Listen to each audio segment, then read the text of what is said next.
2 Samuel, chapitre 21.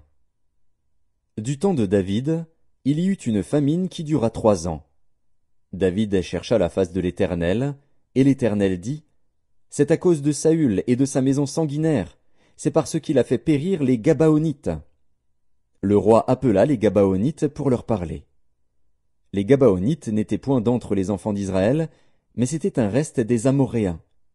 Les enfants d'Israël s'étaient liés envers eux par un serment, et néanmoins Saül avait voulu les frapper, dans son zèle pour les enfants d'Israël et de Juda.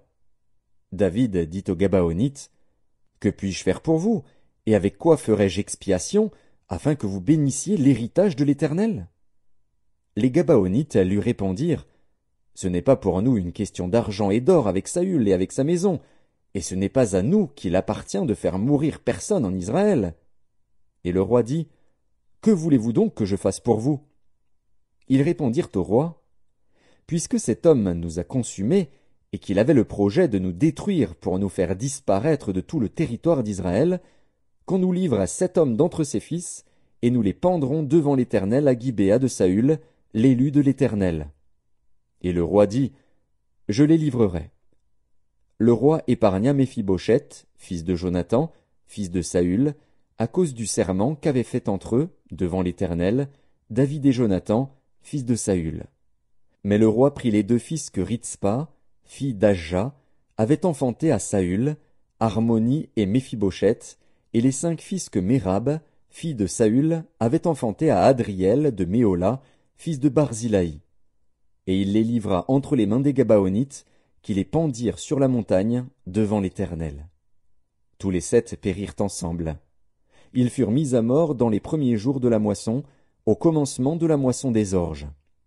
Ritzpa, fille d'Ajja, prit un sac et l'étendit sous elle contre le rocher, depuis le commencement de la moisson jusqu'à ce que la pluie du ciel tombât sur eux.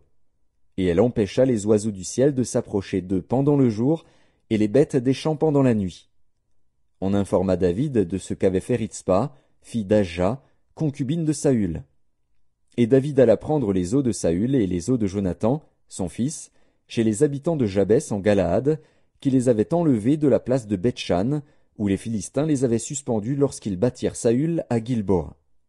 Il emporta de là les os de Saül et les os de Jonathan, son fils. Et l'on recueillit aussi les os de ceux qui avaient été pendus. On enterra les os de Saül et de Jonathan, son fils, au pays de Benjamin, à Tséla, dans le sépulcre de Kis, père de Saül.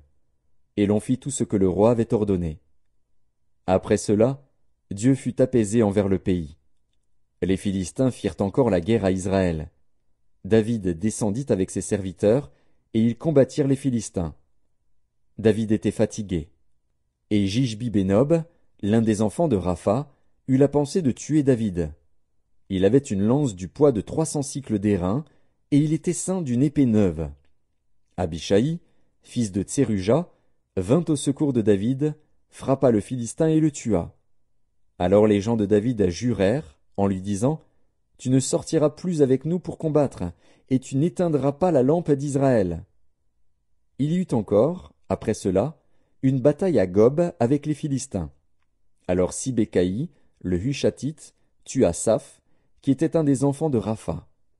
Il y eut encore une bataille à Gob avec les Philistins.